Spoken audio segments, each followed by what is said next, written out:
March 4th, 2020, Wednesday of the first week of Lent. A reading from the book of the prophet Jonah. The word of the Lord came to Jonah a second time. Set out for the great city of Nineveh, and announce to it the message that I will tell you. So Jonah made ready and went to Nineveh, according to the Lord's bidding.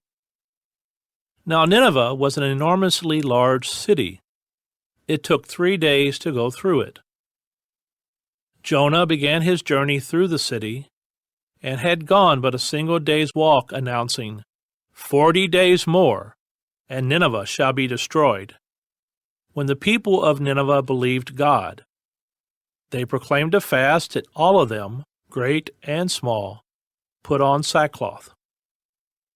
When the news reached the king of Nineveh, he rose from his throne, laid aside his robe, covered himself with sackcloth, and sat in the ashes.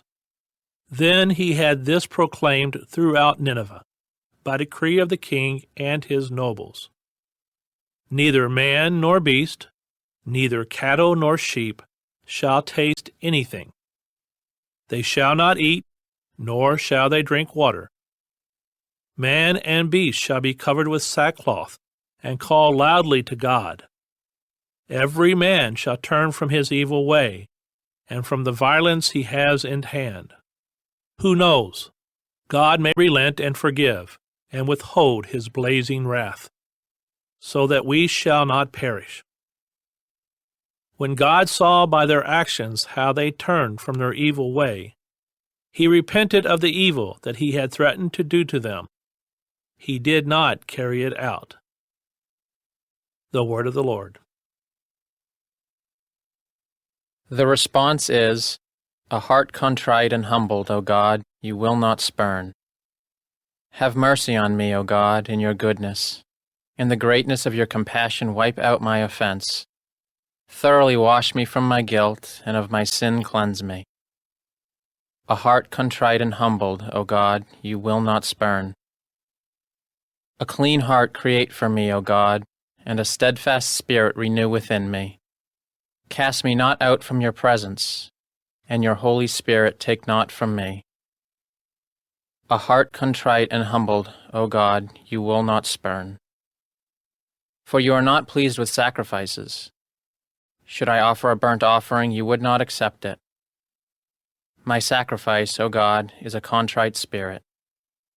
A heart contrite and humbled, O God, you will not spurn. A heart contrite and humbled, O God, you will not spurn.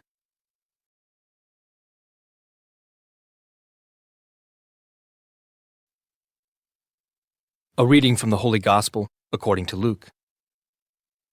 While still more people gathered in the crowd, Jesus said to them, "This generation is an evil generation.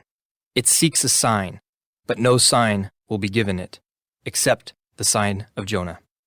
Just as Jonah became the sign to the Ninevites, so will the Son of Man be to this generation. At the judgment, the queen of the south will rise with the men of this generation, and she will condemn them, because she came from the ends of the earth to hear the wisdom of Solomon. And there is something greater than Solomon here. At the judgment, the men of Nineveh will arise with this generation and condemn it, because at the preaching of Jonah they repented, and there is something greater than Jonah here." The Gospel of the Lord.